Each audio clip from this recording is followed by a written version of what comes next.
एक दिन गौतम बुद्ध अपने शिष्यों के साथ एकदम शांत बैठे हुए थे। उन्हें इस प्रकार बैठे हुए देख शिष्य चिंतित हुए कि कहीं वह अस्वस्थ तो नहीं है। एक शिष्य ने उनसे पूछा कि आज वह मौन क्यों बैठे हैं? क्या शिष्यों से कोई गलती हो गई है? एक बार भगवान बुद्ध जेतवन विहार में रह रहे थे।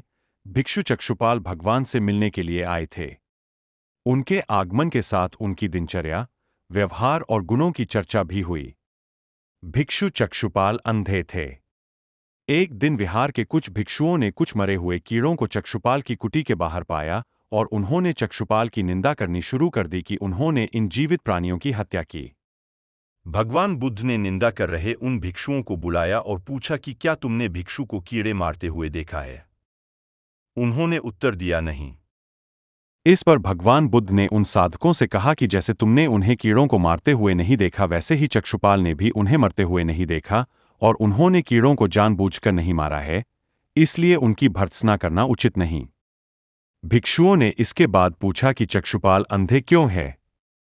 उन्होंने इस जन्म में अथवा पिछले जन्म में क्या पाप किए? भगवान बुद्ध ने चक्षुपाल के बारे में कहा कि वे पूर्व जन्म में एक चिकित्सक थे। एक अंधी स्त्री ने उनसे वादा किया था कि यदि वे उसकी आंखें ठीक कर देंगे तो वह और उसका परिवार उनके दास बन जाएंगे। स्त्री की आंखें ठीक हो गईं, पर उसने दासी बनने के भय से यह मानने से इनकार कर दिया। चिकित्सक को तो पता था कि उस स्त्री की आंखें ठीक हो गई है। वह झूठ बोल रही है। उसे सबक सिखाने के लिए या बदला लेने के लिए चक्षुपाल ने दूसरी दवा दी। उस दवा से महिला फिर अंधी हो गई। वह कितना ही रोई पीटी, लेकिन चक्षुपाल जरा भी नहीं पसीजा। इस पाप के फलस्वरूप अगले जन्म में चिकित्सक को अंधा बनना पड़ा।